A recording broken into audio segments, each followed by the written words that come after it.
Buyurur ki, insan üçün ən böyük bəhrələrdən biri salih, layiqli yoldaşdır. İnsan üçün ən böyük bəhrələrdən biri salih, layiqli yoldaşdır. Yaxşılarla əyləş ki, onlardan sayılasın. Pislərdən çəkin ki, onlardan hesab edilməyəsən. Mövzumuz layiqli yoldaş mövzusudur. Peyğəmbər və ali Peyğəmbər salavatla yad edək.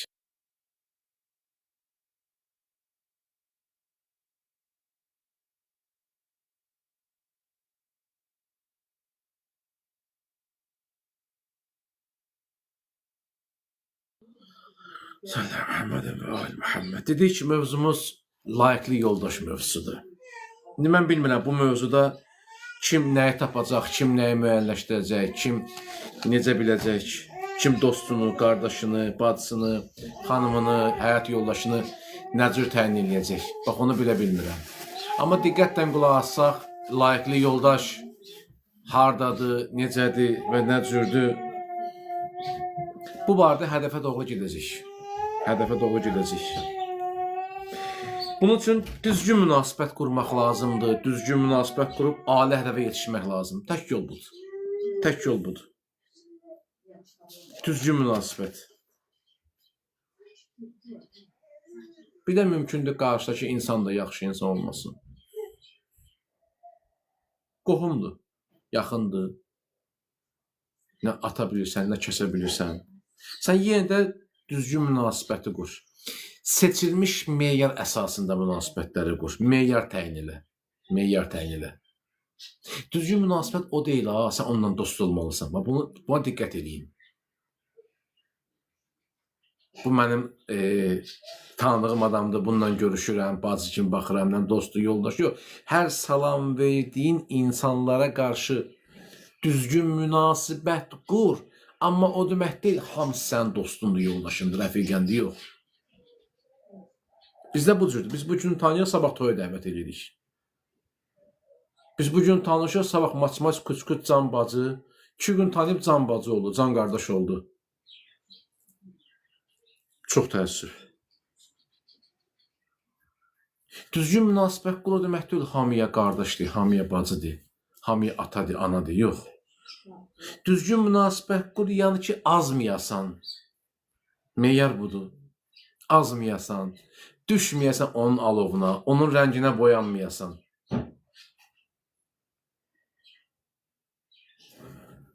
Yəni necə? Əlbəttə, Allah dostuca başqa bir şeydir, ha? Yəni sənin adi hədəf və ziddi olmasın. Gördün yox, bu sənin adi hədəfləri və ziddi. Çalışma, çalış ki, onun rənginə boyanmayasan. Sadəcə münasibət düzgün, sən öz boynuma düşən öhdəliyi yerinə yetir. Ona qarşı münasibətdə. Orta həddə riayət elə. Orta həddi qoru. Çünki orta həddi qorumasan, nə olacaqdır? Bütün sahələrdə bu cürdür. Orta həddi insan qorumasa, nəyə varacaq? Təfritə və ifrata varacaq. Təfrit nədir? Təfrit budur ki, bir şey həddən aşağıdır. Sən plan kəsə bu miqdar dəyərində kömək eləməlisən. Buna da imkanı var, amma eləmirsən, aşağı eləyirsən. Və ya falan kəsə falan miqdar dəyərində. Məsələn, bu adamın dəyəri 3 baldır. Sən buna 5 ballıq yoldaşlıq eləmə. Bilmirəm, fikrimi çatdıra bilirəm, yoxsa yox. Sən buna bir insanlıq kimi münasibət göstər. Allah xatir bir yoldaşlıq elə, münasibət göstər. Amma ona layiq olduğundan artığını vermə. Zaman hərlənib, fırlanacaq, həmin adam sənə zərbə vuracaqdır. Bəlkə də vurub bir çoxlarımızı, xəbərim yoxdur, bilmirəm. Həddən ziyadə birinə diqqət və vaxt ayırmaq da bu cürdür. Çünki hər şeyin həddi var. Orada insan varsa hər şeyin həddi var. Həddi hüdudunun bir dənə Allahdır. İnsan cisimdir, cismin zamana və məkana ehtiyacı var. İnsan la məkan deyil, la zaman deyil, əstəğfurullah. Bəzən birinə 5 manat pul lazımdır. Sən çıxardıb 20 manatına pul verirsən. Elə bilsən yaxşı iş görsən, yox. Sən ona yaxşı iş görmürsən. Sən 5 manatı ver və o 5 manatı qazanmağın yolunu göstər. Sən 20 manat verib pis öyrədirsən bunu. Sən uşağın hər istədiyini alırsansa, sən tərbiyə eləmirsən uşağı. Münasibətlər üçün meyar təyin olunmalıdır. Meyar da var. Meyar da budur ki, orta yoldur, orta həddir. Yəni, həddən artıq olmasın, həddən aşağı olmasın. Meyar budur. Valla çətin deyil bunları əməlləmək. Çətin deyil. Deyim, çətinlik yox. Bəli, əlaqə saxlamaq lazımdır. Əlaqə zərurətdir. Bizim qohumlarımız var, bizim boynumuzda vəzifələr var. Bizim sevmədiyimiz qohumlar da var. Sevmədiyimiz dayılar var, əmilər var, bibilər var, xalalar var. Sevmirsən də qardaş, sevmirsən. Adam sənə zidd insandır. Amma Allah deyil rəhmi, əlaqəni kəsmə.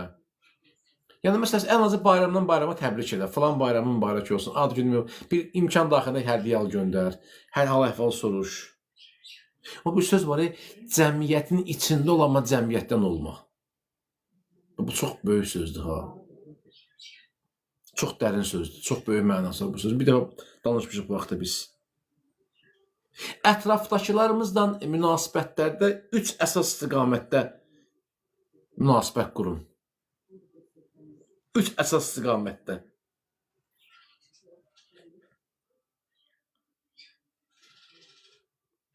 İnsan birinci budur ki, əlaqə saxlamaq zərurətdir. İnsan tək başına yaşaya bilməz. İnsan tək başına yaşaya bilməz. Bax, bir dənə bunu başa düşək. Mütləq ətrafdakılarla ünsiyyət qurmaq lazımdır. Mütləq, mütləq. O bir dəstə insanlar olur,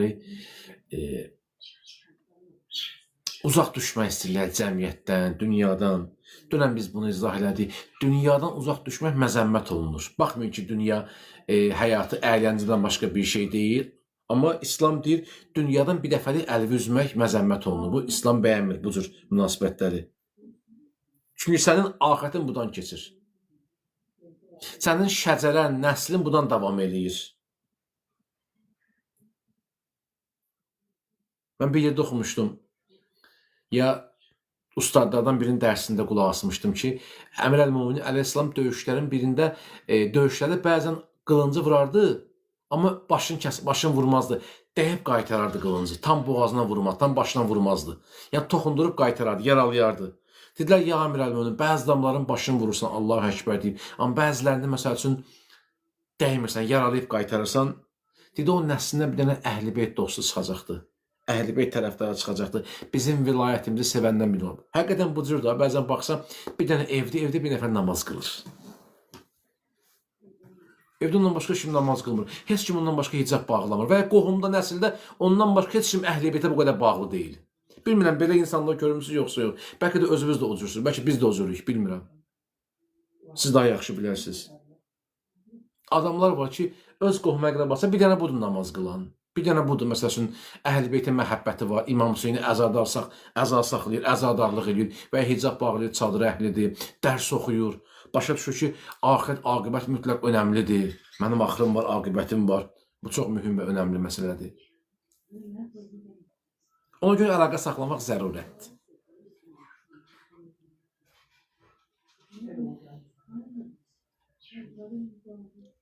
Xeyir və zərər tərəzisi müəyyənləşdirməliyik. Hər məclisə getməyin, çalışın. Hətta halal məclisdir, halal məclisdir. Zərrə qədər bir narahatçılıq var ki, orada bir günaha batma ehtimalı var, məhkruh bir iş var, getmə. Ümumiyyətlə, məclislərə 2 halda gedin. 2 halda. Fərq yoxdur. Ya gedib nəsə öyrət, ya get nəsə öyrən. Bu 2 qəşəng meyar, bilmirəm, bunu əzizlərimiz anlaya biləcəklər, yoxsa yox, üzr istəyirəm bu ifadəmə görə. Ya öyrənməyə get, ya öyrətməyə get. Gör səndə hansı qabarıqdır. Gör səndə hansı qabarıqdır. Məclis var ki, adam həzz alır. Gedib orada iştirak eləmək istəyirsən. Gedib başqa aləmdə olursan. Adam da var, məsələn, kitab Adam da var, kitab oxuyur, başqa aləmdə olur. Görsən, adam var, kitab oxuya bilmir, hansısa bir sənətli filmə baxır, bir kinoya baxır, bir alimin həyatı haqqında, bir Əhl-i əleyhissalamın həyatı haqqında bir dənə filmə baxır, təsirlənir. Sən bəlkə də ona tarixdən dərs desəydin, İslam tarixini, o qədər qavramayacaqdı. Amma adam bir dənə Əmir Əl-Mömin əleyhissalam həyatı barədə bir dənə kinoya baxdı, onun üçün daha yaxşı oldu, daha yaxşı hal tapa bildi. Bu onun üçün çox mühüm məsələdir. Ona görə bax gör, ya öyrənmək üçün get, ya öyrətmək üçün git. Onda biləcəksən ki, məclis halaldır, yoxsa haramdır.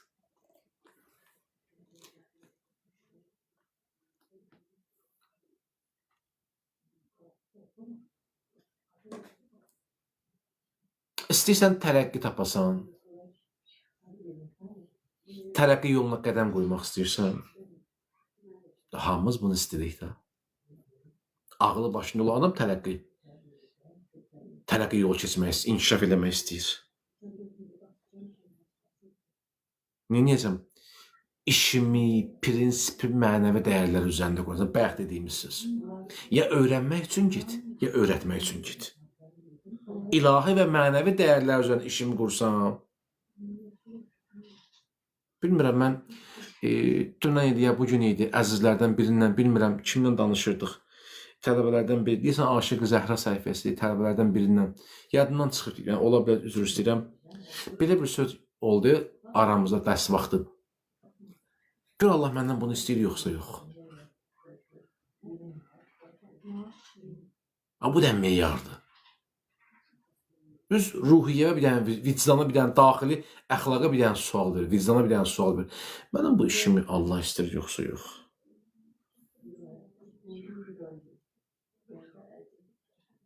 Bizim bir səhifəmiz var. Bizim dəyərli ustaddır, Fərid Abdullah, onun bir Quran evi səhifə. Bilməm, əzizlər o səhifəni görüb yoxsa yox. Səhifənin adı belədir, Quran evi dərnəyi səhifəsi var. Başqa bir səhifədir, orada da biz paylaşımlar edirik. Bir nəfər adam söz yazıb, biraz ədəbə zid bir söz yazıb, öz aləmində sanki bir söz demək istəyib.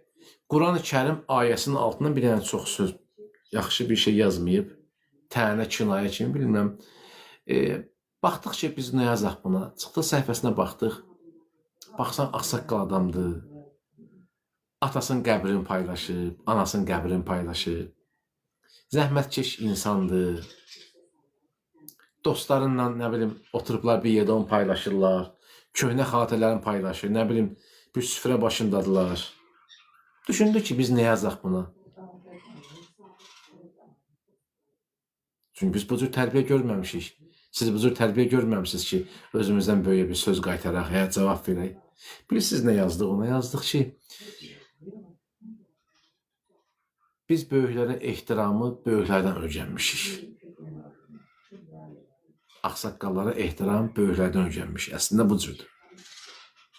Allah bərəkətli ömür versin, Allah hidayət versin inşallah.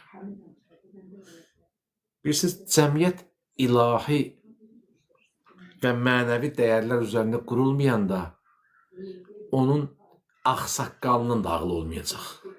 Yadda saxlayın, üzr istəyirəm ifadəmə görə. O, yaşlı xanımında və kişisində də bir ağsaqqallıq və ağbirçəliyi olmayacaqdır. Bəlkə də bu sözün biraz ağır sözdür, bəlkə də heç yaxşı bir söz deyil. Sən 60-dan yuxarı olan, yaşı olan bir adamsan. Cəmiyyət gəlib bu halda düşür, Allahdan uzaq düşəndə cəmiyyətdə bilinmir. Ağsaqqal kimdir, ağbirçək kimdir, bilinməyəcək. Yerin dəyişəcək sanki. Baxacaqsan ki, uşaq böyüyə ağıl öyrədir. Çünki böyük özünü bir həddə paylaşır ki, uşaq ona ağıl verəcək.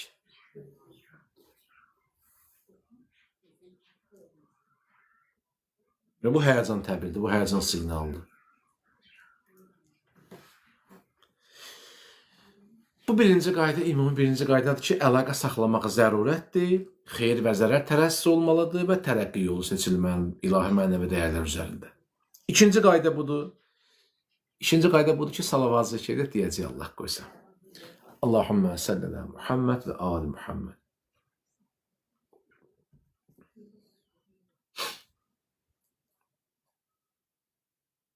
Vəsiyyətdə biz bir dənə cümləyə diqqət elədik.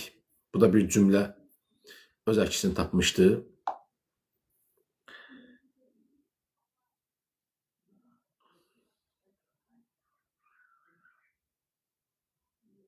O da budur ki, başqaları ilə düzgün münasibət qurub adi hədəflərə çatmağın yeganə doğru yolu budur.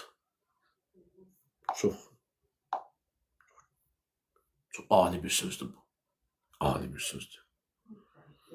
Ali bir sözdür.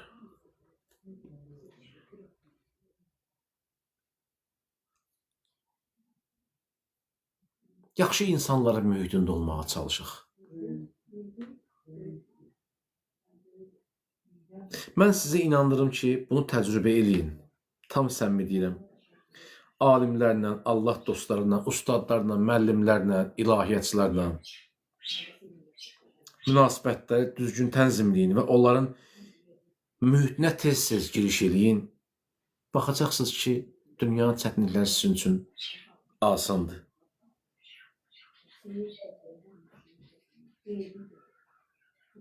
Sizi incitməyəcək, sizi ağrıtmayacaq. Əksinə sizə xoş gələcək. Mən bir dəfə sizə bir misal çəkmişdim, yadınıza gəlir. Bir sıradan bir misaldır əslində. Dönər hamımız yemişik adi vaxtlarımızda. Yəni yol üstü ac olanda bu dönər şarma deyirlər, bu çörək arasında, nə bilim kotlet, nə bilim sosis, qətiyə üzr istəyirəm, toyuq əti, mal əti. Yəqin ki, hamımız müxtəlif zamanda o çörəyin arasındakı o qidadan qəbullənmişik. Dönərdə, el arası biz onu dönər deyirik buna biz. Düz? Yoxsa yeməmişsiniz? Mənlə birdən yəqin dönər yemişsiniz.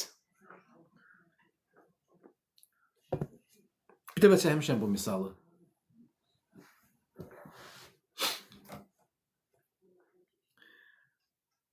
Dönər yeyəndə görürsünüz, bəzi adamlar, hətta ola bilər siz də, istotla yeyirsiniz.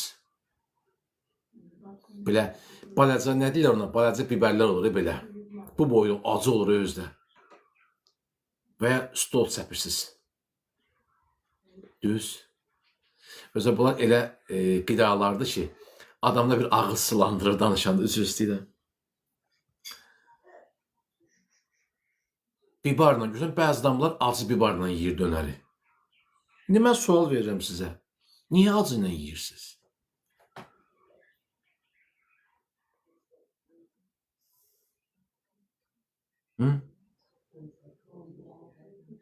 Niyə acı ilə yeyirlər, əzizlər? Niyə acı qatırlar? Axı, normalda acını qəbul eləmək insan üçün zərərlidir.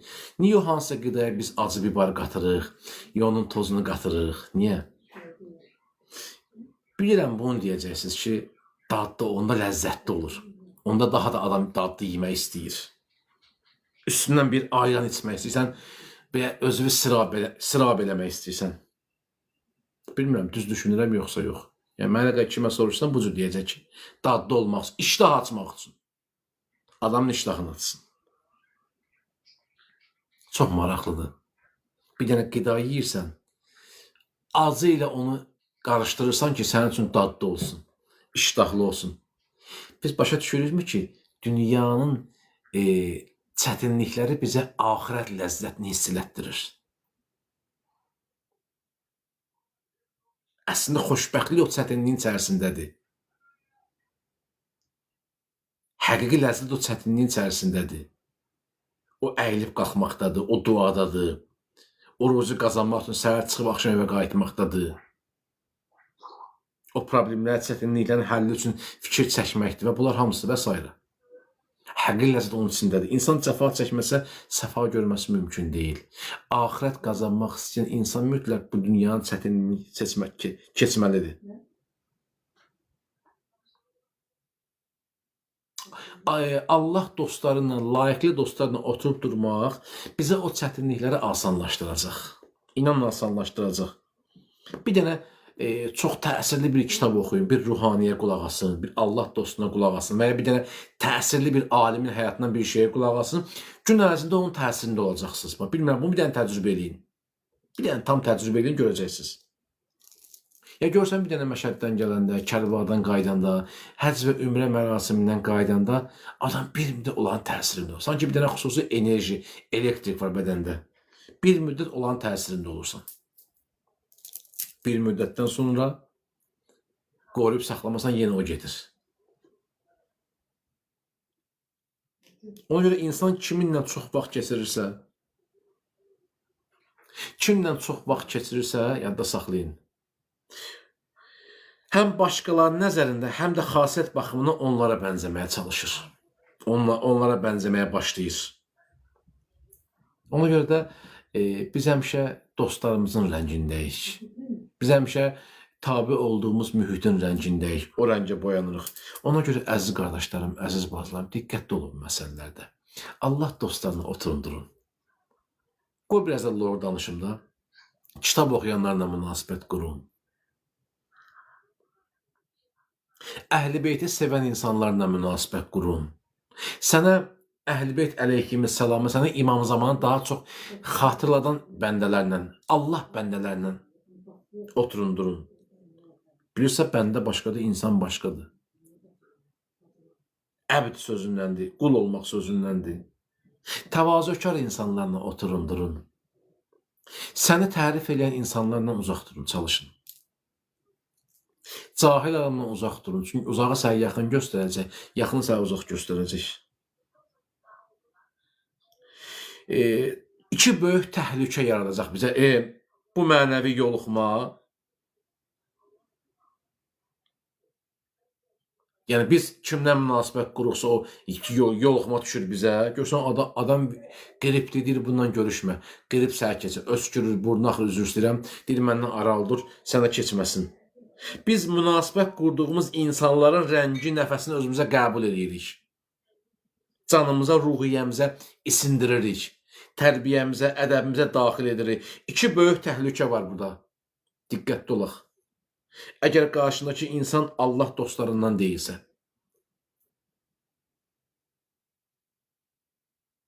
Bir budur ki, pislərin xüsusiyyətləri bilmədən insanın daxilinə keçə bilər.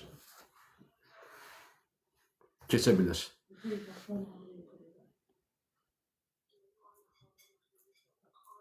Yadda saxla, mümkün sən pis insan deyilsən. Birdən deyirlər, axı niyə içki toya getmək haramdır? Mən gəlib içki içmirəm ki, onun stolunda. Mənim stolumda içki yoxdur ki. İndi bunun izahını biz başqa dəstədə vermişik ya. Bir izahı da budur. Bir izahı da budur ki, hətta sən özün pis iş görməsən belə, pislərin əhatəsində olduğun üçün mənəvi və ictimai baxımdan onlarla bir tərəziyə qoyulacaqsan. Deməyəcəklər, cinayət olanda, cinayət yerində hamının sorğuya çəkirlər. Bir yerdə görsün, cinayət hadisəsi baş verir, həmin ərazinin kameralarına baxırlar. Heç sənin mağazində cinayət olmayıb, deyir, qardaş, bir dənə kamera açıq, qardaş, niyə? Yox, baxacaq görək, ora cinayətkar düşməyib ki. Görsən, sən də cəlb edilir. Niyə? Sən o cinayət baş verən yerinə üzbəyüzsən və ya yan-yanasan.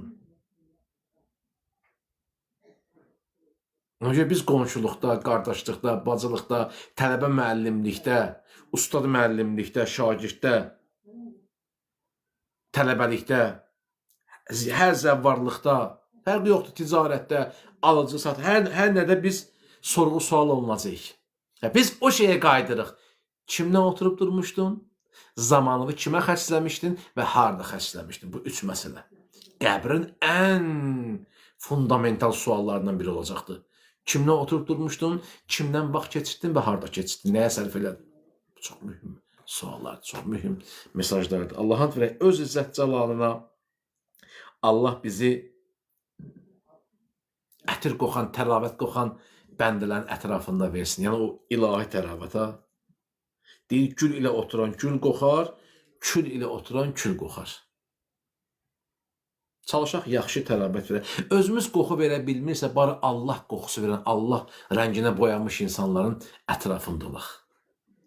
Peyğəmbər və ali Peyğəmbər salavatla yad edək. Allahümmə salli alə Muhammed və ali Muhammed və əccil ərəcəhəm. Bu qədər əzlər, minnətdaram.